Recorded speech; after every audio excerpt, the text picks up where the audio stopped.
Hola, ¿qué tal amigas y amigos? Bienvenidos a una nueva entrevista en el canal.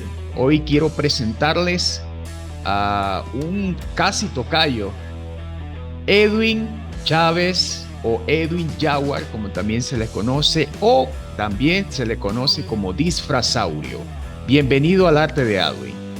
Vale, muchísimas gracias, Alvin, y de verdad estoy muy agradecido por la oportunidad, bueno, aquí con todos los compañeros del trabajo de lo que es la ilustración, con el trabajo que hemos estado realizando de lo que es el cómics, lo que es la parte de reconstrucción en este caso, de animales prehistóricos, y bueno, también hay muchas facetas que hemos estado también desarrollando, como es el tema del cosplay, como es por otro lado el tema lo que es la parte de investigación científica, ¿no? Lo que es el ámbito de las publicaciones. Y bueno, nada, sí, ha sido un poquito complicado, pero bueno, ya estamos acá contigo y con el resto del equipo. Entonces, bueno, a empezar a abordar un poquito los temas que nos conciernen en esta entrevista. En primer lugar, Edwin, vamos a conocer un poco sobre ti. ¿Cuál es tu profesión? ¿Cuáles son los oficios que tú desarrollas?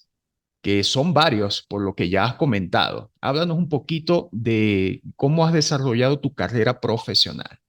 Bueno, mira, fíjate, inicialmente yo me graduó como biólogo, que yo comienzo mis estudios en biología, esto son ciencias puras en la Facultad Central, en la Facultad de Ciencias de la Universidad Central de Venezuela.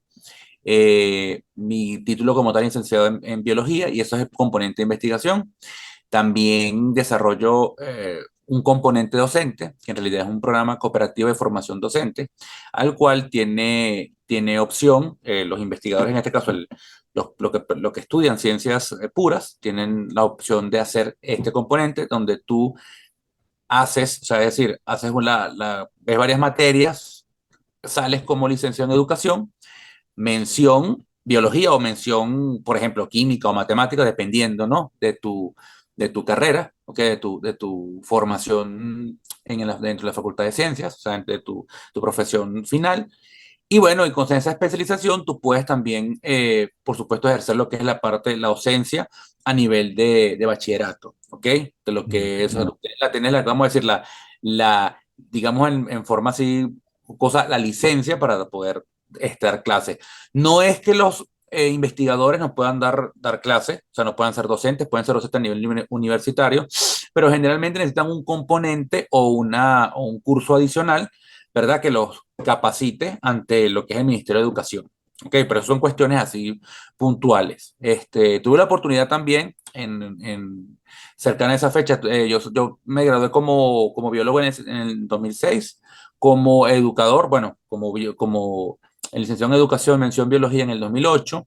En el 2009 también hice el componente de lo que fue la locución, vamos a decir, tengo el certificado de locución, eso es también por la universidad, pero eso es por la Escuela de Comunicación Social. ¿Ok? Entonces, bueno, esos son así como que los estudios formales. Y bueno, por la parte, digamos, por la práctica, por la experiencia, por algo que ya es, digamos, netamente, eh, digamos, de plano personal, yo me desarrollo por el tema del arte, ¿no? De lo que es la ilustración. Y ahí también me enfoco posteriormente hacia lo que es también la parte del cosplay. Eso es lo como que dicen lo más reciente de lo que las facetas claro, que empecé a desarrollar, aunque ya llevo, ya por lo menos el cosplay, viéndolo así de manera objetiva, tengo ya prácticamente 10 años, ¿no? Si se lo pongo o sea, tomo en cuenta desde que comienzo o desde que arranco hasta la presente fecha. Más o menos sí, tengo ya como 10 años, de repente unos meses, de repente llego a los 11, pero técnicamente, o sea, formalmente arranco con el tema del cosplay. Y bueno, y la inspiración de la ilustración o la faceta de la ilustración es muy amplia porque yo, claro, al principio como soy biólogo, utilizo pues la ilustración con la parte del dibujo científico, que me gusta mucho, que me agrada mucho, y claro, que por supuesto era bastante afín con la biología, con lo que es la descripción de los organismos, pues en ese requieren una parte visual, un componente visual que uno poner el ojo pues a las características. Entonces era bien interesante, por supuesto, realzarlas o, digamos, enfatizarlas en un esquema, en un dibujo, en una ilustración. Después, claro, también está la parte de que la cual soy muy afín, que son los cómics, ¿ok? Que son las Claro. historietas, la parte de la narrativa gráfica. Y en eso debo señalar pues el apoyo que recibí de parte de un compañero, bueno, que también es nuestro amigo en común, Ronnie Sotillo, que ha hecho un excelente trabajo con el tema de la difusión y sobre todo el levantar pues lo que es la industria del cómic en Venezuela, que es más diversa, ¿no? O sea, mucha de la narrativa de los cómics tienen que ver más hacia la parte, hacia la crónica, o hacia la vivencia, bueno, o hacia la parte de la fantasía, pero no necesariamente tienes se centra en un personaje con una capacidad súper exagerada o que va más allá de lo normal y con una gran responsabilidad. Muchas veces tienes o sea, el héroe termina siendo sí, el héroe, pero de sí mismo, cuando afronta eventos o cuando afronta circunstancias, pues que pueden ser normales, pueden ser reales, pero que evidentemente puedes desarrollar a través de precisamente abordar narrativa gráfica, porque en realidad eso da para todo, no solamente para contar este tipo de historias, sino cualquier historia, y eso también es algo atractivo que sirve para enamorar a los jóvenes, a los adultos también, ¿no? Yo pienso que a cualquier edad, a cualquier temática que tú deseas plantearte, ¿no? Más allá de la temática siempre del superhéroe de la fantasía o de la ficción.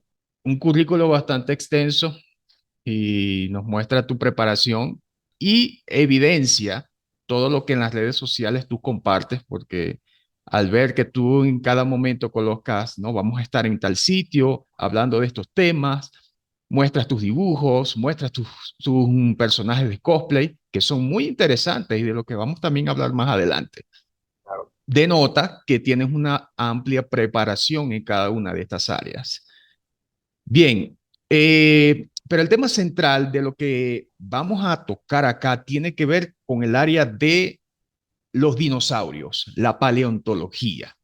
¿Ok? Entonces, eh, una de tus ponencias en la Filben trataba acerca de una zona de Venezuela en la que se han encontrado restos fósiles interesantes, ¿no? Y ha habido un estudio de ello últimamente. Se trata de un poblado llamado Urumaco en el estado Falcón, ¿correcto? Exactamente. Háblanos un poco de los dinosaurios en Venezuela, de los estudios que se han hecho y los fósiles que se han encontrado en esta región en específico. Bueno, fíjate una cuestión, algo interesante que estás abordando y es, bueno, es un tema bastante amplio porque, bueno, lo que es la paleontología, el estudio de los fósiles en Venezuela, pues tiene diferentes aristas, ¿no? Para empezar, ¿qué es un fósil? Fósiles son los restos de organismos, ¿ok? Restos de organismos pretéritos, organismos extintos, que por supuesto tienen, vamos a decir, una antigüedad que puede ir de los millones hasta los miles de años. ¿Ok? Podríamos hablar que el fósil, o sea, podemos usar el término fósil hasta un organismo de hasta hace 10.000 años, aunque podemos usar el término subfósil para referirnos a algún organismo que tenga una antigüedad de miles o incluso, sea, hasta 1.000 años de antigüedad, ¿no? Pero el tema en sí, el tema del fósil es interesante porque, bueno, son restos de organismos, no necesariamente un dinosaurio per se, Ujú. solamente un fósil. Podemos tener fósiles de mamíferos prehistóricos, podemos tener fósiles de plantas, incluso de microorganismos, ¿ok? De invertebrados, cualquier ser vivo, ¿ok? Y los fósiles no solamente son huesos, en este caso abarcan conchas, abarcan impresiones, ya sea de hojas o huellas o marcas, ¿ok? Entonces, y claro, el tema también es la asociación entre ese fósil y un sedimento y una época y una cronología, ¿ok? Tú puedes tener fósiles, como te digo, muchísimo más antiguos que otros y eso también obedece a un tiempo determinado. Lo que hablamos de, por ejemplo, en el caso de Urumaco, en Urumaco como tal no existieron, bueno, hasta donde se sabe, los fósiles y por supuesto los sedimentos no son de la época de los dinosaurios, son de hecho mucho más recientes en comparación con otras áreas de Venezuela. Estaríamos abarcando entre 7 o 9 millones de años antes del presente, Y lo interesante es que esta zona, claro, tú la ves ahora y es una zona, bueno, de semidesértica, semiárida, ¿ok? Una zona con que hay por lo menos flujos bastantes flujos de, ¿cómo decirlo?, de aire, de viento, pero también es una zona muy árida, ¿ok? Y es prácticamente, como te digo, una zona desértica o semidesértica. Pero resulta que en esa época estamos hablando de un sitio, ¿no? Donde era la desembocadura de un río, posiblemente lo que se habla siempre era que era la antigua desembocadura del Orinoco, o de un afluente importante del Orinoco, al mar. Entonces tenías fauna fluvial, fauna de río. Bueno, o sea, podemos hablar de ictiofauna como tal, podemos hablar incluso de reptiles, podemos hablar de mamíferos, podemos hablar, y eso estamos hablando de río, pero también podemos hablar de formas marinas, ¿ok? Y por supuesto de animales, de especies continentales, ¿ok? Grandes mamíferos, entonces teníamos, bueno, como decir, un ensamble de organismos bien interesantes, ¿no? Que vivían en una zona donde había selva, donde había playa, ¿ok? Y playa tanto de río como de mar. Entonces, o sea, la diversidad es amplísima. Y a pesar de que no tenías dinosaurios, tenías grandes reptiles, tenías tortugas como Stupendemis, que es la tortuga más grande reportada hasta el momento, que tenía 3 metros de longitud. Entonces, estaríamos hablando de un pariente de la tortuga rao, pero gigantesco. ¿Ok? Estamos hablando también de una diversidad de cocodrilos, bueno, crocodilianos o parientes de los cocodrilos, porque no solamente son tan los cocodrilos propiamente dichos, sino también tenemos bastante, como por ejemplo los aligatórides, que son la familia donde están los verdaderos caimanes, ¿okay? Como las babas. Entonces tenías el Purosaurus, que es digamos, imagínate, para que se hagan una idea, lo que llaman vulgarmente el caimán del Mississippi o el aligator del Mississippi, el alligator de Florida, ¿no? Los que comúnmente se encuentran pero imagínate un animal así, con una longitud entre 11 y 9 metros, ¿ok? Un animal enorme, grande, que Claro. podía hacer animales tan grandes como un rinoceronte, ¿no? Como un hipopótamo. Y también tenías una fauna que no eran hipopótamos, no eran exactamente ese tipo de animales, pero eran unos mamíferos con pezuñas que eran parecidos, que eran los toxodontes. Tenías también perezosos gigantes, o sea, perezosos que no era que subían, vamos a decir, eran arborícolas como tal, sino eran animales terrestres por el peso y por el tamaño, que eran también presas habituales de estos grandes depredadores, que estaban, como les digo, aprovechando, pues, por supuesto, que estas presas bebieran agua del río, se acercaran a las fuentes de agua para emboscarlas, ¿no? Para atacarlas. Y también tenías cachicamus gigantes, que son los famosos gliptodontes, y otras formas más parecidas a los cachicamus actuales, pero también mucho más grandes respecto a la actualidad, que son los pampaterios. Y bueno, roedores gigantes como Foveromis. Estaríamos hablando de un animal que se asemejaría a un chihuire, pero a diferencia del chihuire, tendría el tamaño, por ejemplo, de un búfalo. ¿Ok? Entonces, imagínate toda esa fauna. Y no estamos hablando ni siquiera la diversidad de ictiofauna, es decir, de peces, ¿ok? Bien importante, bien interesante, donde tienes tanto formas actuales, pero que obviamente no se encuentran en el Urumaco. Tenías bagres, tenías también eh, condrictios, es decir, peces cartilaginosos, rayas, tiburones. Se han encontrado bastantes dientes del famoso megalodón, que es este Ujú. tiburón gigante, ¿no? Cuya taxonomía siempre y una disyuntiva. Anteriormente en las publicaciones lo referíamos como Carcarodón megalodón, o sea, como decir el género del tiburón blanco, pero actualmente está la disyuntiva, ya no se considera un carcarodón, sino tiene otro género, ¿no? O carcarocles, o que es mucho de lo que más se inclinan a pensar que era ese género, o el otro género que es Otodus. Lo cierto es que era un tiburón cuyas evidencias de cacería, bueno, las más recientes demuestran que era un ávido cazador de cetáceos grandes, ¿ok? Y que posiblemente estas especies tan enormes fueron desplazadas por otros depredadores más eficientes y que que sobreviven hasta ahora, como por ejemplo el caso de las orcas, ¿no?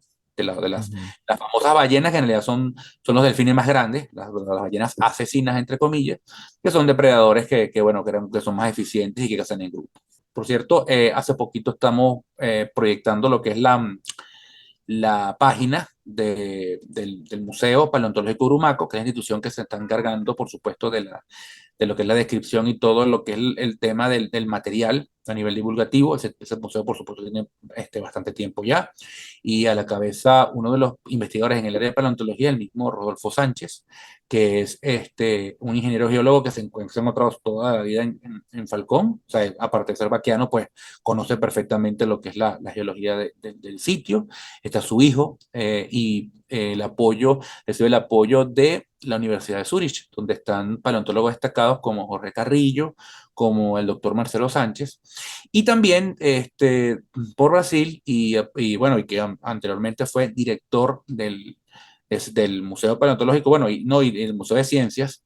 También estuvo muy asociado al trabajo de Orangel Aguilera, que es otro de los grandes paleontólogos de Venezuela, junto con otros pocos investigadores, pero que han hecho un trabajo muy importante, muy resaltante, que en este caso él trabaja justamente con la ictiofauna, y fue una de las piezas claves para la investigación tanto en Grumaco como en otras zonas de Venezuela. Tú trabajas en el Museo de Ciencias de Caracas, ¿correcto?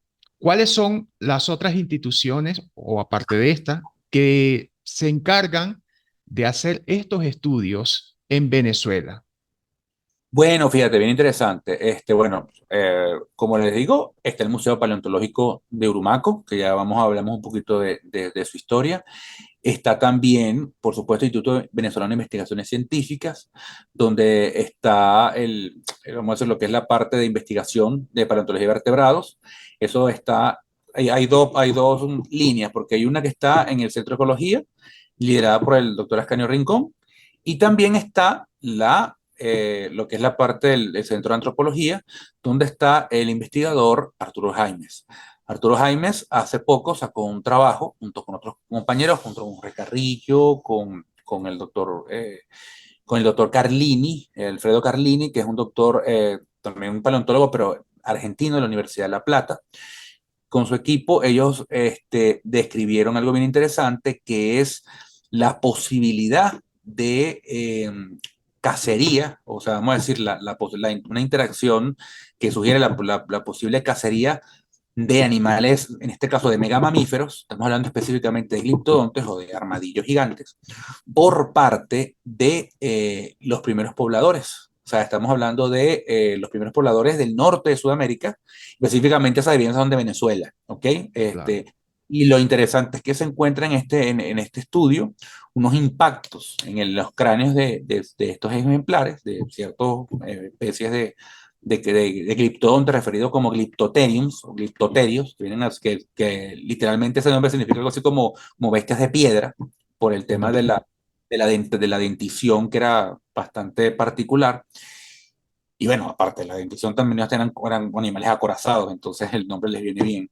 Pero lo interesante de ellos es que encuentran unos impactos que, claro, podían parecer así como que roturas por el tema por el tipo de fosilización, es decir, de repente por el peso de los sedimentos que deformaron el cráneo y lo rompieron, ¿no? Lo fueron aplastando, pero resulta que no. Resulta que la impresión de esas roturas, esas fracturas, tiene que ver con un evento que ocurrió que de hecho les causó la muerte, ¿ok? Y tiene que ver con un instrumento, un aparato de percusión. O sea, es decir, lo que se asocia es que ellos recibieron un garrotazo o un palazo en este caso, lo obvio sería, en este caso, el manejo por parte de un ser humano. Entonces, a pesar de que la evidencia directa con un arma no se tiene todavía, pues por lo menos el estudio que se hizo en 3D, se hicieron unos barridos y una serie vamos a decir, de estudios, tanto características morfológicas sobre el hueso, cualitativas, como un estudio de barrido en 3D, ¿no? Y lo que se encontró fue precisamente hasta la orientación del golpe. De hecho, se evidenció que, pese a que los armadillos, bueno, así como los cachicamos, tienen una especie de cubierta, una especie digamos, de Coraza. estructura, sí, una especie de coraza, una especie de estructura formada por osteodermos en lo que es la parte dorsal del cráneo. Resulta ser que el impacto era una zona donde ésta se adelgazaba más. Entonces, claro, eso da a entender incluso que hay un patrón, hasta una pericia, un conocimiento de dónde atinar el golpe. O sea, que es algo bastante más complejo de lo que se piensa, ¿no? O sea, entonces, esa es la cuestión, ¿no? Que entonces, claro, aparecen se hacen estos estudios, llegamos a estas conclusiones y claro, por un lado te sorprende, por el otro lo que viene detrás es que tienes ahora más preguntas que respuestas. Una última pregunta sobre este punto. ¿Cuál es, vamos a decir, el organismo que más representa a Venezuela en esta área paleontológica? Bueno, mira, eso es una gran pregunta, porque fíjate, cuando tú estás mencionando, por ejemplo, los dinosaurios, ¿no? Los dinosaurios, de dos especies de dinosaurios que se conocen en Venezuela se encuentran bueno, han sido, ¿cómo decir?, registradas en lo que es la formación La Quinta. Esto estamos hablando en el estado Táchira. ¿Ok? Y el primero es la Quintasaura venezuelae, que es un dinosaurio, vamos, relativamente pequeño, como 1 metro de largo, ¿ok? Y estaríamos hablando de un animal que era más herbívoro o potencialmente herbívoro, pero que también podría alimentarse, digamos, de pequeños vertebrados, ¿no? O sea, como que complementar su dieta.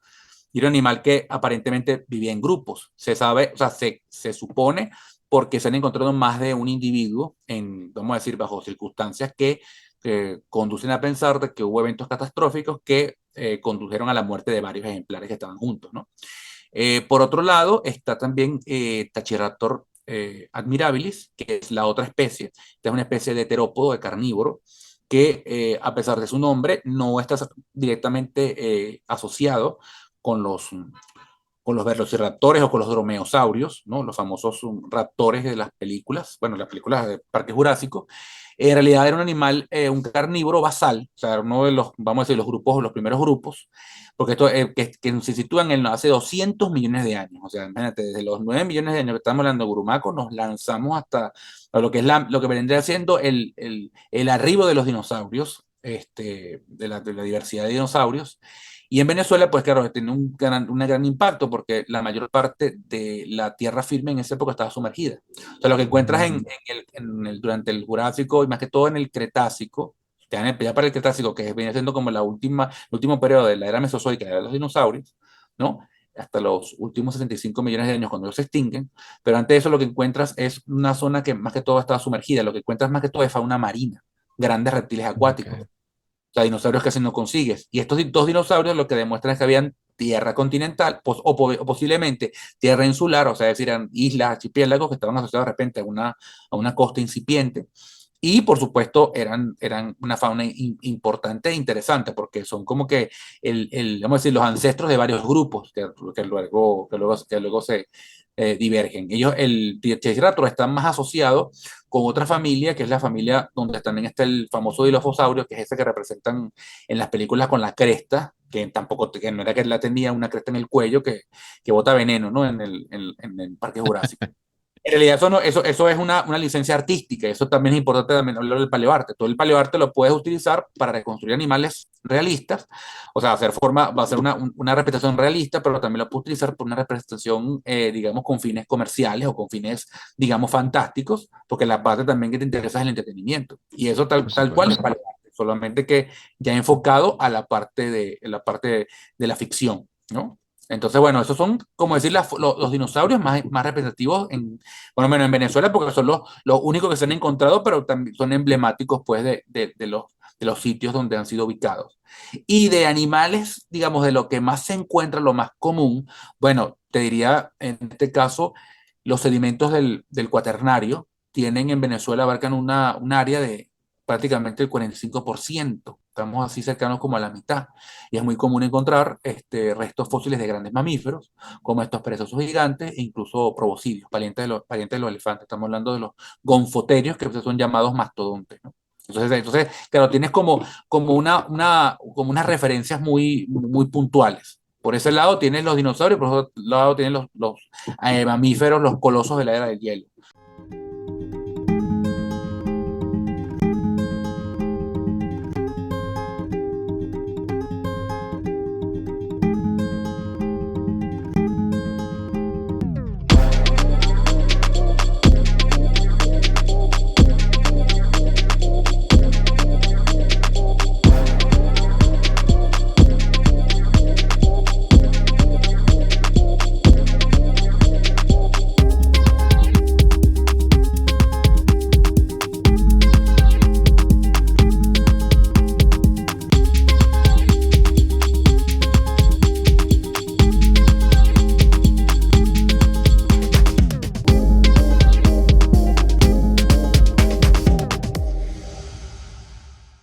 ¿Qué es el paleoarte? ¿En qué consiste este arte? ¿Cómo se estudia este arte? Que es algo Claro. que tú lo has manejado, ¿no? Háblanos un poco sobre ello. Bueno, fíjense, el paleoarte, hablándolo de manera muy puntual, es la reconstrucción de organismos pretéritos, organismos fósiles, ¿no? Utilizando, combinando diferentes técnicas o diferentes, en este caso, herramientas, tanto teóricas como prácticas, ¿no? Prácticas tendríamos disciplinas como la ilustración, el diseño gráfico, la escultura, ¿ok? Entre otras. Y la escultura podemos hablar de escultura a nivel, vamos a decir, físico, con materiales físicos, o podemos estar hablando de lo que es el diseño en tercera dimensión, el diseño virtual. ¿Ok? Vamos a decir, el desarrollo de formas a nivel de lo que es el diseño, perdón, la escultura utilizando herramientas virtuales gráficas que son las que se utilizan en la actualidad, ¿no? Imágenes generadas por computadora, etcétera. A nivel cognitivo, a nivel teórico, a nivel, vamos a decir, lo que es los conocimientos, necesitas, por supuesto, saber conocer de anatomía comparada, ¿ok? Necesitas conocer, por supuesto, la biología de los organismos, tener el conocimiento, por supuesto, del fósil, y estamos hablando también de relaciones filogenéticas, que son así como las relaciones genealógicas con los grupos que se conocen mejor, lo que se conoce más, lo que se conoce mejor, y lo que te puede también brindar información indirecta cuando el fósil no es lo suficientemente, digamos, el material no es suficiente para tener una idea clara de la especie como tal. O sea, hago este énfasis porque la fosilización o esa preservación de ese registro no es algo como uno supone que es tan común. O sea, no es que cualquier animal muerto, cualquier planta, va a dejar un fósil. Eso depende de unas condiciones, unas características muy específicas. Y muchas veces lo que tú encuentras no es así como te muestran en las películas. Encuentras un esqueleto enterrado en una playa, no. Encuentras son restos de, por lo menos pueden encontrar de repente un hueso, pueden encontrar la parte de un hueso, pueden encontrar una fracción de él, pueden encontrar igual con lo mismo una huella, pueden encontrar incluso un diente, una plaquita que era del caparazón o de la tortuga o en este caso la estructura, el carapacho o la armadura del armadillo. O sea, pueden encontrar cosas muy puntuales, muy pequeñas. Entonces, claro, reconstruir un organismo te hace algo mucho más osado, ¿no? Mucho más, digamos, puede caer en el tema de la especulación, pero conociendo, por ejemplo, el tipo de animal que era o a qué grupo pertenece, puedes tener una idea mucho más clara, mucho más evidente. ¿Okay? Y eso también es otra cosa que se ayudan. Y como te estaba comentando, pues te pueden hacer con fines comerciales, con fines científicos, que es el que más peso tiene cuando se habla de la palabra paleoarte. Pero el paleoarte, fíjate, el paleoarte cobra una gran fuerza gracias al desarrollo de producciones como Parque Jurásico. Parque Jurásico fue hecho para entretener, aunque tenía un gran componente, que era lo que se le agradece a la primera película y a las dos primeras películas de la franquicia, que fue el hecho de utilizar el arte desarrollado por investigadores, en este caso que eran pioneros en mostrar los dinosaurios tal y como eran, ¿ok? Y esas fueron, pese a la licencia artística y a los inventos, digamos, que en algunos grupos, en algunas especies, fue lo que prevaleció. Anatómicamente los dinosaurios se mostraron, claro, como seres que podían matar, que podían causar daño, pero se trató de mostrar como con conductas animales, ¿no? Más allá de demonios escamosos, dragones, o sea, esa es la parte donde el paleoarte, por lo menos la intencionalidad o el fundamento cobra vida, ¿no? Darle por lo menos sonidos a los dinosaurios o a estos animales o utilizando la referencia de vocalizaciones reales de animales, por ejemplo, ¿no? Buscando estudiar patrones de conducta en animales existentes para mostrar así, para recrear al animal. Eso era la parte, eso es un ejemplo muy esencial de cómo funciona realmente el paleoarte. Aunque, claro, vuelvo y repito, el fin siempre va a poner como que la pauta, mira, esto es más hacia esto va dirigido hacia un camino y este va dirigido hacia otro. O sea, por un lado, hacia la parte científica y por el otro hacia la parte más del entretenimiento, como te comento, más hacia la ficción. ¿Mm? Ya, correcto, sí. ¿Dónde se estudia el paleoarte en Venezuela? Bueno, fíjate, como tal, eso es algo muy interesante porque nos lleva también, yo utilizaría también esta pregunta y contestaría tanto uno estudia el paleoarte, como uno estudia la paleontología. Fíjate, estudiar paleoarte como tal no es que sea una disciplina, no es que sea tú tengas puedas hacer un curso y ser profe, bueno, me va a decir un curso, no, no que vas a hacer unos estudios y vas a salir como paleoartista con un título. Eso no, realmente no se puede. Existen talleres, existen, claro, sí se pueden hacer estudios, bueno, tu trabajo empíricamente se puede ir por ese lado, y evidentemente, pues, tú te vuelves paleoartista con la experiencia, ¿sí? Ok. Con la experiencia. Yo, en mi caso, como te digo, la ilustración científica fue algo que empecé a desarrollar desde que comencé la carrera. Ah, claro, al principio era una cuestión, por supuesto, no habían publicaciones, no publiqué en un comienzo. Ahora, posteriormente sí, incluí las ilustraciones en las publicaciones científicas, las que eran arbitradas. También lo hice con publicaciones divulgativas, porque una cosa es una publicación, o sea, que es arbitrada o que es revisada por la comunidad científica, y otra cosa es un libro divulgativo, que aunque puede ser de una investigación, no pasa por ese rigor. Entonces también eso también tiene sus diferencias, ¿no? Por lo menos cuando uno hace, igualmente cuando uno hace señaléticas, cuando uno hace fichas, cuando uno hace infografías, eso también es útil y se utiliza, por supuesto, eso también, claro, cuando son utilizadas, cuando son publicadas, cuando son empleadas para en una colección, por ejemplo, eso también es currículum, digamos, es un registro de tu actividad. Eso me pasó en el Museo de Ciencias cuando trabajamos con el material del Tigre y Dientes de Sable, del cual hicimos una historieta, hicimos también un diseño. Esa historieta, por ejemplo, no está publicada como texto, aún no lo está tomada en consideración ahorita para hacer un trabajo, una especie de compendio, que espero que se haga el próximo año. Estamos en eso, pero este trabajo si lo expusimos, por ejemplo, para la infografía del Dientes de Sable en la sala de paleontología, bueno, en lo que era antes de la remodelación, que estuvo presente hasta hace poquito. Y también lo hicimos con lo que fue incluso combinamos eso con una actividad, después hablaremos un poquito cuando hablamos del cosplay, con un traje de perezoso, que fue una especie bueno, que lo que fue el intento de hacer un animatrónico sin gastar en baterías, para un trabajo que hicimos justamente en la Filben, pero esta Filben fue en el 2000, si mal no recuerdo, 2014-2015 que trabajamos en la Filben de Caracas y con un capítulo en Cojedes, que llevamos el traje para allá, que era el traje de un milodonte. Este era un perezoso gigante, pero más pequeño que el megaterio, pues no era muy chiquito. Este era como el tamaño de un oso pequeño, entonces lo utilizamos también como para una especie de demostración de cómo era esa fauna, pero en este caso utilizando también, combinando otras cosas como el cosplay. Limitados también porque la anatomía mía, no, la anatomía del que se pone el traje no es igual, por supuesto, al de un perezoso, al de un animal, pero ahí tienes que jugar un poco con las proporciones ir adaptando el traje para que sea más realista y menos peluche, ¿ok? Entonces eso es algo bien interesante, ¿no? Ya, Entonces, muy bueno, bien. eso, y así pasa con la paleontología, porque la paleontología no tiene una carrera.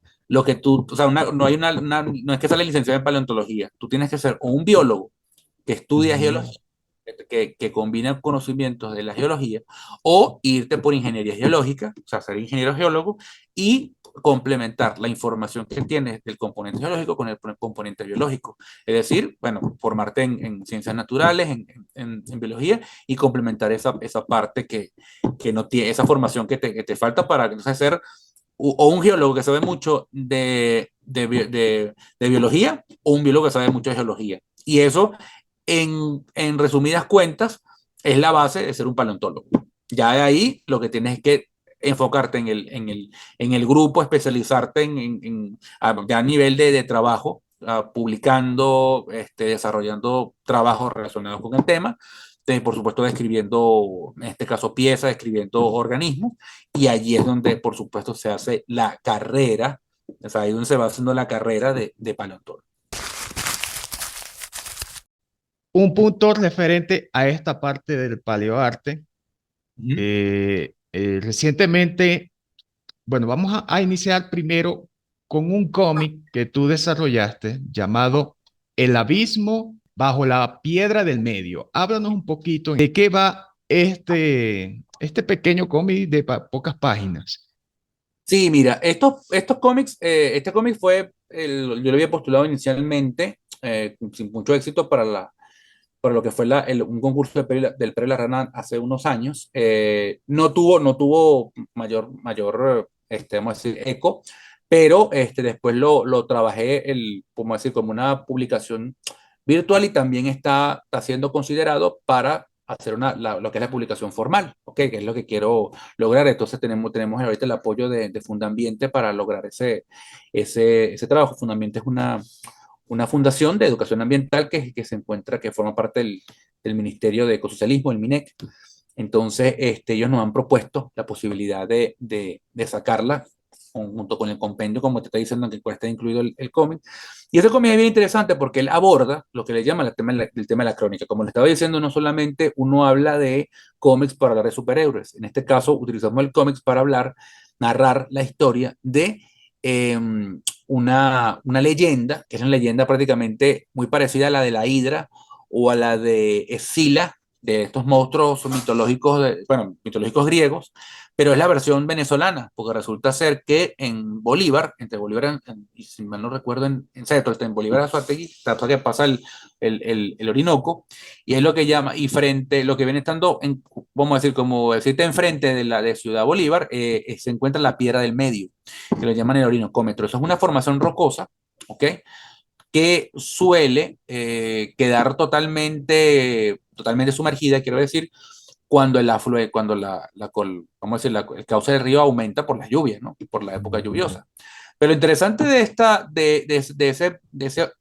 esa formación, ¿no? De la piedra del medio, también llamada orinocómetro por esa cuestión de la relación entre ella y la subida del cauce del Orinoco, viene porque existe una leyenda de que debajo de esa roca se esconde una hidra. O sea, una hidra me refiero a una serpiente de 7 cabezas, ¿ok? Gigantesca, que causa, o sea, cuya existencia se supone porque ella ha matado, ha causado la muerte de personas y ha causado el hundimiento de barcos en este caso, de chalanas, bueno, no podemos decir barcos porque, claro, son así como muy, o sea, estamos hablando de un río, aunque el río Orinoco es Es amplio, no es grande, pero igual, canoas y... exacto, canoas chalanas. Entonces, ¿qué sucede? En realidad hay una explicación más realista, pero por supuesto todo se va por el imaginario de la exageración. De hecho, esa es una leyenda que viene cobrando fuerza desde la época prehispánica, la época precolombina. Lo que sucede es que cuando se sientan, por supuesto, los colonos, ya la historia pasa a ser reinterpretada como una hidra, como una serpiente de 6 cabezas. Antes hablaban de un monstruo, algo que estaba allí que se succionaba las canoas, y después hablan de un monstruo de 7 cabezas por la parte religiosa, ¿no? Como que la asociación entre esas y el demonio, digámoslo así, que es una representación común del diablo, ¿no? Pero lo cierto es que lo que está ocurriendo allí es un cambio en el flujo de agua que genera corrientes, que por supuesto generan eventos fortuitos y lamentables de succión, que evidentemente ha causado, es lo que conduce a veces a que se volteen embarcaciones y lastimosamente pues que hayan muerto personas pues ahogadas. Lo cierto es que hay un evento muy interesante, una serie de eventos que utilizamos como para desarrollar ese cómics y vienen de los años 50. Resulta ser que el cuento viene así. Una chalana se hunde, ¿ok? Una de las chalanas estas se hunde y claro, lo asocian con el tema de la succión del monstruo de la serpiente. En realidad era una chalana que lo que pasa es que tenía demasiada, el nombre de la chalana era la múcura, y el problema real era que tenía mucho peso. No es que era una chalana, o sea, no era una embarcación de personas, era una embarcación, claro, con personas, pero estaban transportando camiones, estaban transportando vehículos. Entonces el peso, había un sobrepeso, y claro, con cambios, digamos, precisamente en el flujo de agua, con cambios en la corriente, por supuesto, o sea, era propicio a ocurrir un accidente. Lo cierto es que el evento como tal, claro, causa el accidente, pero entonces la empresa de esa chalana quiso recuperar el material de la embarcación, entonces envió unos buzos, ¿no? Buzos. Claro. Y ese es el punto de la leyenda, porque eso cobra vida porque resulta que lo que sucedió y lo que se reporta es que primero hablan de dos buzos, a veces hablan de uno, hablan de dos. Lo cierto es que uno de los buzos sale despavorido, o sea, lo suben, así todo asustado, y él habla tal cual narra, así como cuando hablamos de, como ese avistamiento del monstruo del lago Ness, él habla de que en el fondo se encontró con un ojo tan grande como la hoja de un casabe. O sea, como que un ojo gigantesco, y eso se asustó y se subió. Entonces, claro, ahí cobró a través de la radio, a través de las noticias de la época, estamos hablando de los años 50, cobró vida, o sea, como que revivió ese mito, porque como te digo, ese mito es antiguo, y bueno, a veces la gente hablaba así como hablaba como lo que sucede con el Yeti, ¿no? Como lo que sucede con el Sasquatch en Norteamérica. Que bueno, que a veces ven, pues ven una sombra o ven vamos a decir, una forma que recuerda a un hombre peludo, entonces dicen, mira, ahí hay un ser por allá, un ser críptido. Entonces aquí pasó lo mismo. Resulta ser que en este caso, bueno, se apersonaron las autoridades científicas, o sea, digamos en la época. Entonces, la UDO, la Universidad de Oriente, tenía un instituto oceanográfico, ¿no? Vamos a decir, manda un equipo a hacer un sondeo y efectivamente hacen una sonda. Y fíjate qué interesante que la sonda lo que detecta, no detecta ningún monstruo, pero sí detecta que hay una serie bueno, una serie, no, un par de cavernas subterráneas, o bueno, subacuáticas, mejor dicho, el término subacuática. Subacuático. Eso generaba, entonces genera unas corrientes de succión, que claro, con el aumento del cauce del río, es lo que estaba originando, ¿verdad? O sea, lo que estaba propiciando esos eventos de succión y de esos arremolinamientos que generaban en este caso, los naufragios, ¿no? Los naufragios y los accidentes. Entonces, por allí existe lo que es la parte, claro, tú tienes juegas con el mito, pero también juegas tienes una Ciencia. real. Claro, para quienes les encanta seguir hablando de la serpiente, muchos aseguran que es allí donde se esconde la serpiente. O sea, perfecto, porque ese es el escondite. Y de hecho, hay algo bien interesante. Ese monstruo, a veces lo describen, sería el equivalente yo digo, a un kaiju, que son los monstruos estos gigantescos de las películas japonesas. ¿Por qué? Porque una de las cosas que citaba vamos a decir, la leyenda, claro, cuando viene vamos a decir, el componente de los colonizadores españoles y en este caso, para la época, cuando se va acercando a la época moderna, la contemporánea, es que supuestamente el monstruo está dormido debajo del agua, ¿no? E incluso debajo de lo que es el lecho acuático, y él está, digamos, es tan grande que cada cabeza se encuentra en un punto del estado Bolívar, o sea, de la ciudad de Bolívar, por lo menos. Hay uno que está, que si por ejemplo en la plaza, otro que está, digamos, en una de las casas donde estuvo el Libertador, por decirlo. Otro está, que si, entonces, cada casa, pero cada cabeza está debajo de un monumento o de una zona, incluso una de las zonas son unas lagunas, unas lagunas que se encuentran dentro de lo que es el norte del estado de Bolívar, aledañas a la ciudad, no, que es a la capital. Y lo interesante es que justo, o sea, se sabe que esas cuevas que te dije, esas cuevas subacuáticas, están interconectadas y de hecho se conectan por debajo con alguna de esas lagunas.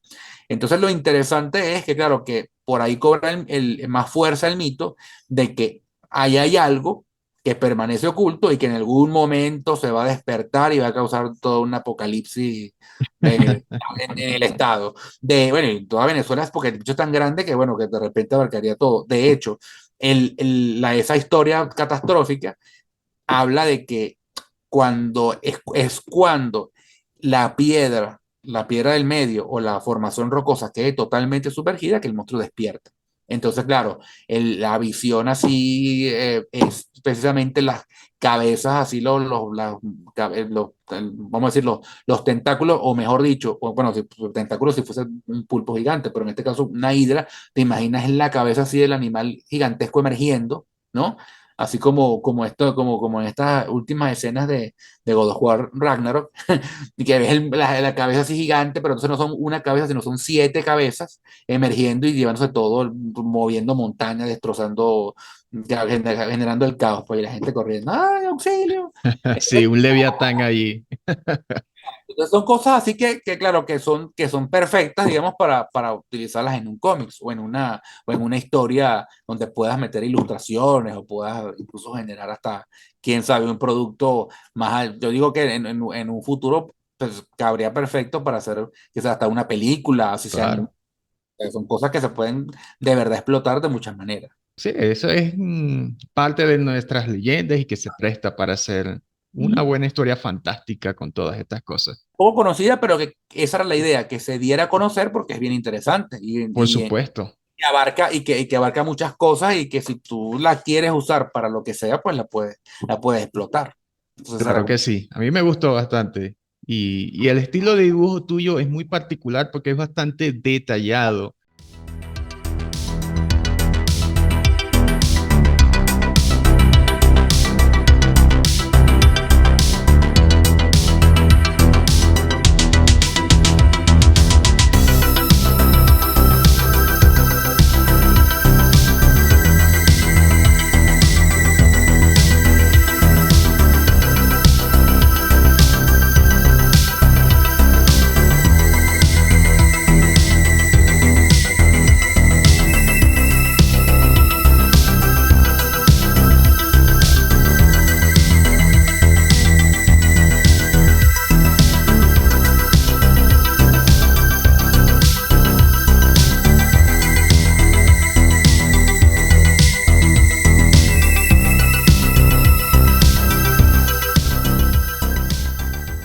Bueno, Java nos ha estado acompañando en toda esta entrevista. Aquí está. Y vamos a hablar de esta faceta que también tú desarrollas como cosplayer. Y son unos cosplayers muy interesantes porque no son de superhéroes, no son de personajes humanos como tales, sino de criaturas. Ujú. Ya nos has estado hablando que tienes como 10 años desarrollando este arte también. Pero háblanos de los personajes más característicos que tú has desarrollado y por qué ellos. Bueno, fíjate, eso es algo bien particular, ¿no? Yo comienzo asistiendo bueno, no a las primeras convenciones. Yo pienso que las primeras convenciones creo que tienen una fecha en Venezuela al menos. Comienzan que en el 2007, 2006, tengo entendido. Yo comencé a asistir, creo que son más viejas incluso. Yo comencé a asistir a las convenciones, fue a partir de los años, por el 2008, 2009, por invitación de un compañero. Yo creo incluso fueron un poquito más, un poco, 2010, por invitación inicialmente de un compañero llamado Andrés Otaña Rusián, que él lo conocía por supuesto, del colegio, yo con mi hermana, que es 2 años menor que yo. Y yo voy, ¿no? Así como, claro, me interesa. A mí me gustaban los cómics, me gustaba todo eso, pero en mi bachillerato jamás existió, o sea, cuando era adolescente no existía ese movimiento, esa movida. Yo voy y me quedo asombrado de la gente. Mire, esos trajes, esos disfraces, ustedes los compran. Claro, habían trajes comerciales, pero muchos lo hacían ellos. Entonces, oye, ¿cómo hacen? Y yo debo decirte algo, yo bueno, no me considero bueno, excelente, pero sí era bastante torpe con la parte, vamos a decir, de las manualidades fuera del dibujo. O sea, hacer esculturas, hacer coser, yo era malísimo. O sea, no es que yo soy perfecto, pero era mucho más malo arrancando. Pero me motivó tanto que entonces empecé y bueno, recibí el apoyo de mi madre, que ella sí es costurera, bueno, ella, mi abuela y sobre todo mi tía abuela son así, tienen mucha destreza con la costura. Y bueno, empezamos como a trabajar y trabajamos de cero, ¿no? Este señor que está aquí es Java, ¿no? Aquí lo pueden ver un poquito. Bueno, Java de Hot está, como saben, este cosplay. Esto es un cosplay. Está inspirado en la Guerra de las Galaxias, un personaje que es bastante ruin, pero aquí lo queremos mucho. Mi mamá lo extrañó porque lo tuvimos en una exposición y no se quería hacer de él.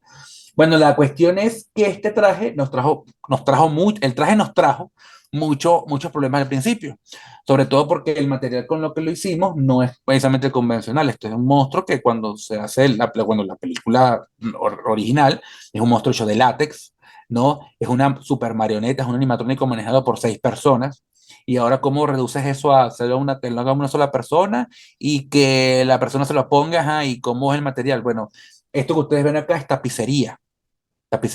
Una tapicería especial que se llama Tapi Elephant, al menos la versión más, ahorita hay otra versión nueva que es vamos a decir, otra naturaleza del material, pero esta nos sirvió para darle las arrugas. Y lo que ven de arrugas, lo que ven así de líneas, a punta de costura. O sea, Wow. se hizo una base de, ¿cómo se llama? De goma espuma, claro, todo el armazón, pero para sacarle las líneas de expresión, todo, eso era a punta de costura. O sea, arrugas y ir cosiendo, ir haciendo la forma, porque no se podía, porque hacer escultura, hacer el molde, hacer el negativo, como usualmente se hace con un material como látex, como plástico, costaba mucho tiempo, costaba mucho espacio, costaba mucho dinero, necesitamos un taller, porque íbamos a llenar la casa bueno, de todos los compuestos, resinas y todo de cosas. Entonces, todo esto se hizo como se podía esperar. Y claro, hubo desventajas como por ejemplo el material cuando se quiere ser flexible, no es flexible porque es una tela de tapicería, entonces claro, hay que hacerlo más holgado. Y claro, y por el tema del calor, ¿no? El calor que causa ponérselo. Claro. Entonces, todas esas cosas, bueno, fueron cuestiones que uno ha ido estudiando y ha ido trabajando. Y no ha sido fácil, pues claro, esto es un ejemplo. Después poner otro ejemplo más hacia el tema de los dinosaurios, que fue el caso de Godzilla, que está aquí, ¿no? Como Ujú. lo que fuimos a hacer, por ejemplo, la mandíbula articulada. En este caso, esto es una máscara y lo que se hace, por supuesto, es una base con una serie de ligas y mallas que se acoplan a la máscara para que pueda hacer esto, ¿no? O sea, que pueda abrir la Ok. boca. En el caso, cuando yo me la tengo puesta, por supuesto que no puede cerrar y abrir la boca, y claro, le da un efecto más realista, ¿no? O sea, como el que tiene una marioneta. En este caso también lo mismo pasa, aunque claro, por ejemplo fue un tema más complicado que fue el caso del tiranosaurio, porque esta cabeza era mucho más grande. ¿Y qué pasa? Que cuando se acopla de los mismos mecanismos es más difícil porque, claro, vamos a decir, la manipulación y sobre todo el peso de la máscara requiere que, por ejemplo, crear un sistema de arneses con el mismo traje para que sea más fácil a la hora de abrirlo, ¿no? Que el movimiento sea más fluido y abra más la boca. ¿No? Entonces, claro, son cosas que uno va, como quien dice, aprendiendo con el paso del tiempo. Eso no existe un manual. Ahorita hay muchos tutoriales en internet, pero en el momento de hacerlo no fue tan fácil porque había que estudiar más los materiales y la forma como se iba trabajando esto, ¿no? Así está. Muy bien, muy bien. ¿Qué otro Luego, personaje? este señor, que fue uno de los que presentamos en la Comic Con de este año, ¿ok? Es nada más y nada menos que Depredador, ¿no? Entonces, Depredador tiene algo bien interesante, bueno, ustedes lo verán en los reels, ¿no? Que son estas mandíbulas. Claro. Mandíbulas cuando él abre la boca, vienen siendo apéndices bucales, ¿no? Estos que están acá. Y estos se abren cuando uno abre la boca, igual que con las otras máscaras. La idea, por supuesto, era hacerlo más realista. O sea, a mí me gusta mucho el aspecto que tiene la máscara, pero yo decía, bueno, yo quiero lograr el aspecto, pero que también tenga esa movilidad, esa naturalidad. Por supuesto, en la película original, esto es un animatrónico, esa máscara es una animatrónica que tiene, estas piezas se mueven incluso independientemente. Hay alguien que logró eso no sé si en Estados Unidos o bueno, en otra parte del mundo, con un sistema ¿cómo se llama? De válvulas. Me pareció súper súper interesante porque lo maneja incluso como moviendo los dedos, pues, un sistema de válvulas. Wow. Un ingeniero lograron hacerlo sin utilizar electricidad, ¿no? O al menos lo menos posible. Pero en este caso, claro, es mucho más simple. Esto que ustedes ven aquí, claro, ustedes lo ven como piel, como parte de los pliegues, ¿no? De las membranas y todo. Pero esto lo que estoy tocando acá, eso es una media panty. Se ha hecho una media panty que cubre estas piezas. Y estas piezas son una combinación de cartón con, no lo van a creer, pero estos son pitillos. O sea, pitillos que están sujetos a un sistema de ligas, a un sistema de carretes de costura. Entonces, claro, cuando él abre la boca, claro, lo que termina pasando es que se jala, o sea, jala, por ejemplo, el hilo ala a este pitillo, bueno, a este apéndice y hace que se abre. Y lo mismo pasa aquí. ¿Ve? Y claro, hay unas ligas que te sujetan, mantienen a la mandíbula más plegada para que cuando restituya cuando cierra otra vez la boca, pues regresen otra vez a su posición. Entonces, eso es lo que está pasando aquí con la máscara, que claro, que cuando uno la ve en esta posición, pero entonces cuando tú te mueves y abres la boca, pues ves esa naturalidad que tú esperas que tenga pues un ser vivo, que es lo que uno no es que no la vas a tener, por supuesto se sabe que es una máscara, pero cuando te sumerges, ¿no? En la interpretación del personaje, pues te lo crees, ¿no? Te lo comes, te lo crees, piensas, wow, sí, sí es de verdad, sí. Y claro, para un niño, para alguien más joven, pues es fascinante, ¿no? O Claro bueno, que sí, es un maravilloso trabajo. Yo vi algunas fotos y vi algunas presentaciones y wow, tremendo trabajo. sí, sí. Este depredador en concreto es de la película La Última de Prey o de otro anterior. Explico eso. Este depredador, yo estoy trabajando ahorita en el depredador de Prey, pero viene siendo el depredador de la parte 2. Y eso viene ¿por qué? Porque en la película hay una cuestión que conecta a la última película que viene siendo una precuela o viene siendo la primera, viene siendo a nivel cronológico la primera de todos los sucesos que ocurrieron con Depredador, ¿no? Al menos los que se conocen o los que han mostrado en el cine. En ese caso, hay una pistola, ¿no? Que maneja, en este caso, la protagonista, que es una Comanche, que es Naru, que recupera de uno en este caso, de los colonos franceses, que están como que, bueno, eran como unos cazadores furtivos que estaban por allí, que en este caso, la pistola es la misma que uno de los depredadores del clan donde tiene el cazador de la ciudad, el City Hunter, de la segunda película, ¿no? De la segunda película de Depredador del 90, de los 90. Esa película, aparece, ¿no? La pistola, se la entregan a Harrigan luego que mata al depredador, ¿no? ¿Sabes que en la mitología de depredador hay una cuestión, vamos a decir, un rango que se llama notable, que es un notable? Son todos los humanos que han sobrevivido a los depredadores y que han logrado incluso vencerlo. O sea, el caso de Arnold Schwarzenegger, el caso de Harrigan, se justifica que ellos no vuelvan a salir o no vuelvan a ser víctimas de otro depredador, como que, ay, los voy a perseguir por venganza. Eso no debería suceder porque ellos ya quedan como que marcados y reconocidos como líderes, o sea, por el respeto del código de los depredadores, de los yauyas, que es la especie del depredador, no deberían matarlos, o sea, deben más bien respetarlos y quien los intente matar por osadía, por eso, faltan el respeto, o sea, se vuelven renegados. O sea, hay que perseguir a esos depredadores para matarlos. Entonces, el tema es que nosotros hicimos en la presentación como una continuación de Naru, o sea, de la película Prey, en donde después que hay una escena post crédito, o mejor dicho, terminando la película, nos se ven como unos dibujitos, como un arte, ¿no? Y uno de los artes es que arriba de la nave que trajo al depredador, al depredador feral, que es el depredador de esa película, y se encuentra con los comanches. Entonces, nosotros hicimos como una conexión con eso. Entonces, en este caso, vienen los depredadores a reconocer a Naru, pero Naru corre porque piensa que la van a matar. Entonces, el depredador lo que hace es entregarle un arma de los depredadores como tributo, y ella, en toda la dinámica, pues les deja un arma que ellos ellos toman también como un recuerdo, ¿no? Como una especie de souvenir, que entonces después viene siendo el arma que le entregan a... Pero es una interpretación, digamos, libre dentro de la película, porque nosotros lo hicimos, le dimos como una continuación como para hacer una conexión más coherente con el guión, pero eso no quiere decir que eso sea lo que pasó en realidad, pues. Pero Y- nos interesó hacer eso para hacer como una especie de conexión de lo viejo con lo nuevo.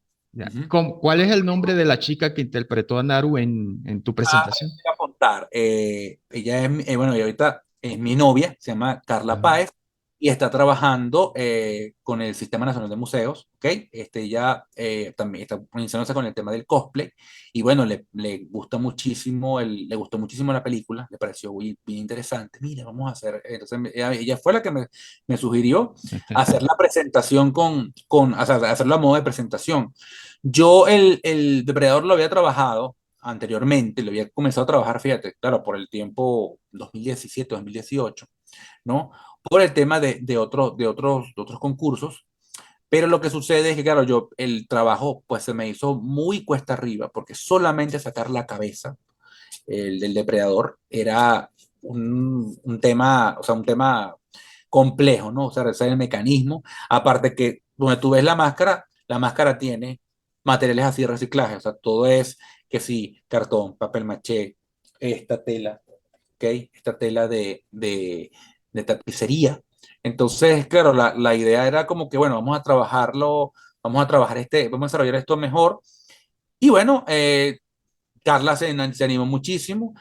Rodney nos ayudó un poco con el tema del vestuario porque él tenía un material así que lo tenía, digamos, por otra, o sea, de otro uso, no era precisamente, no, ni siquiera un disfraz, sino era una serie de chamarras y cosas que tenía, y entonces nos lo facilitó para que pudiera acoplarlo al traje de Naru, lo que sería la Comanche, que en este caso interpreta a Carla, y lo hace muy bien, lo hace muy bonito, lo hace muy chévere. Entonces, eso fue lo que gustó, pues lo que gustó, lo que llamó la atención de ese trabajo, y bueno, lo hicimos en conjunto, lo presentamos, y bueno, afortunadamente ganamos el tercer lugar de lo que fue el concurso cosplay grupal de, de la Caracas Comic Con.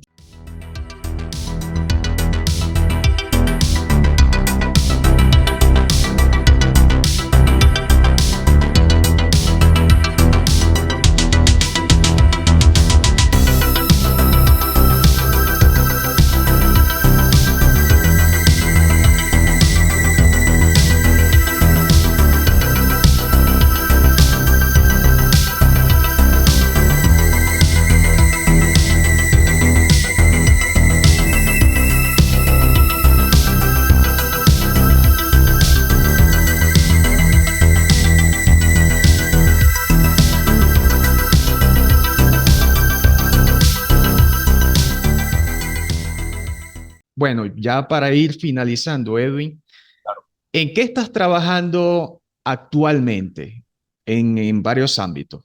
Algo breve para que la gente sepa y qué Bueno, espera de ti. bueno, fíjate, nosotros ahorita, bueno, en varias cosas estamos trabajando porque ahorita se están reactivando, como les dije, lo que es las actividades, en este caso los estudios en Urumaco, bueno, en otras partes de Venezuela, con el tema de la paleontología.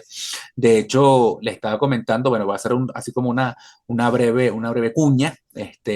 Visiten la página, bueno, en este caso en la cuenta de Instagram tenemos @paleomuseo Urumaco. ¿Ok? Esa es la cuenta del Museo Paleontológico Urumaco, que está ahorita reactivándose en Instagram, y en Facebook tiene Museo Paleontológico de Urumaco, ya está activo, ¿ok?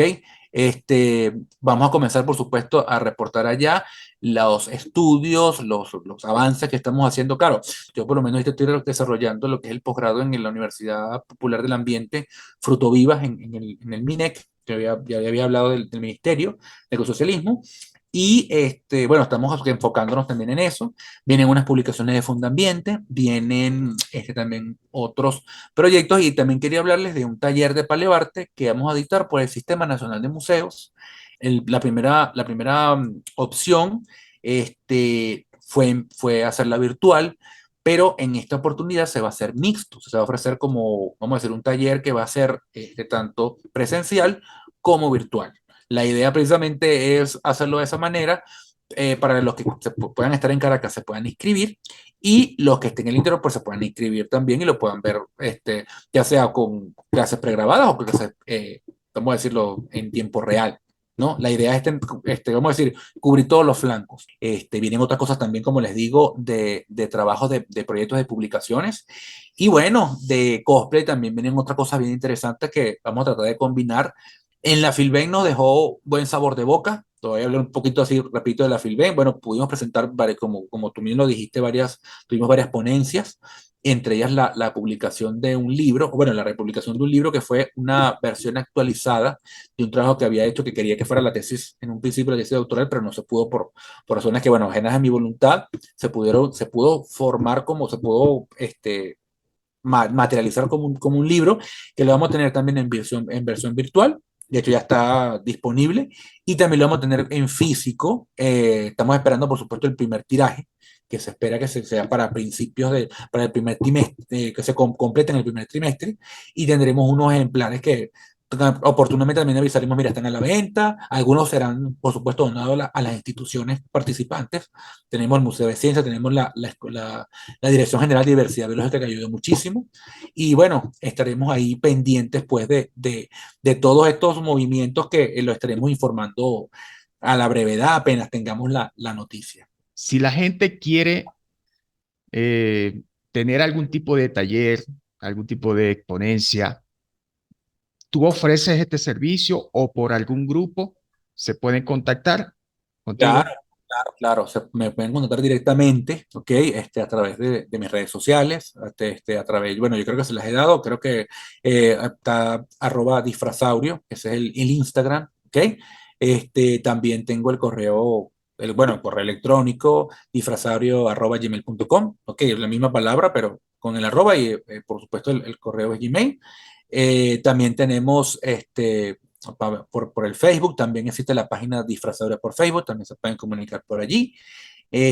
Los teléfonos están, creo que, disponibles también en la misma página. Y también, obviamente, cuando se habla de talleres, cuando es una cuestión, vamos a decir, formal, a través de las instituciones también se puede manejar, porque tenemos, por lo menos en el caso del Museo de Ciencias Naturales de Caracas, ofrece talleres educativos, no solamente de paleontología, que es lo que a veces me compete a mí, ¿no? Junto con paleoarte, también están talleres, por lo menos, dirigidos en la parte, por ejemplo, de ciencias naturales, tienes de ornitología, tienes de origami, tienes hace poco hicieron talleres así, tanto dirigido a público infantil como a jóvenes y adultos, ¿ok? Tienes toda una serie de actividades a nivel de manualidades y a nivel de conocimiento científico. Tienes visitas guiadas que también se ofrecen por el museo. Entonces, hay muchas cosas que se pueden igualmente hacer, ¿no? Esas son por lo menos las redes. Y también recuerden que tienen el Sistema Nacional de Museos, @Sistema Nacional de Museos, esa también la cuenta en Instagram, lo pueden también ubicar por las redes sociales o Información Museos. Ellos están también ofreciendo talleres de formación tanto para adolescentes, más que todo adultos, ¿ok? Talleres que están reconocidos por el ICOM y con las instituciones por la Fundación Museos Nacionales y que son tanto en el ámbito de museografía como sus áreas afines, ¿ok? Entonces o sea, hay bastante materia que cortar.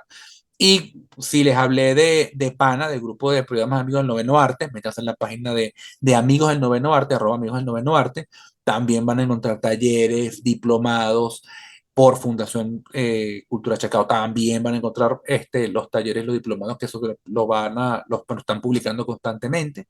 Entonces, bueno, como le digo, tienen toda una amplia gama de recursos y vamos a decir, de redes y de direcciones donde pueden ustedes acceder para informarse sobre los talleres y las actividades que vamos a hacer. También hacemos trabajos ¿cómo se llama? De ambientación de eventos, que eso sí ya es algo comercial, esa es la parte comercial del trabajo, que cuando son eventos infantiles, fiestas, ahí sí nos pueden contactar por los teléfonos que tenemos disponibles. Uno de ellos es 0416 838 4665. Nos pueden ubicar por allí. Si están interesados, ¿no? En algún evento con carácter infantil o por lo menos empresarial, más que todo cuando son así eventos de ambientación, como les digo, complementarios con animación, ¿no? Que eso suele hacerse mucho, tanto al aire libre como en sitio, en espacio, ya sea diurno, o sea, cualquier hora, puede ser diurno, en la tarde o nocturno, ¿no? Dependiendo del tipo de evento que sea. Con la parte de ilustración, yo también ofrezco servicio de lo que es la ilustración. Tenemos tanto por la plataforma Fiverr, ¿ok? Que para muchos es muy familiar, es por el tema de comisión, pero también lo tenemos directo a través yo trabajo con Discord, trabajo con el mismo correo y la forma de pago, pues, si aquí en Venezuela puede ser de las maneras que se conocen, transferencia, todo, y cuando es internacionalmente es por PayPal. Agradecido estoy, Edwin, por esta oportunidad que me permites de conversar contigo, de conocer tu trabajo, de todos los que han podido ver este video. Yo estoy muy agradecido con ustedes por el tiempo, porque sé que nos hemos llevado aquí un rato largo, y por supuesto por la paciencia y por el apoyo y por la atención que nos ha prestado aquí al trabajo. Como les digo, son muchas personas que están involucradas, creo que en muchos de estos proyectos.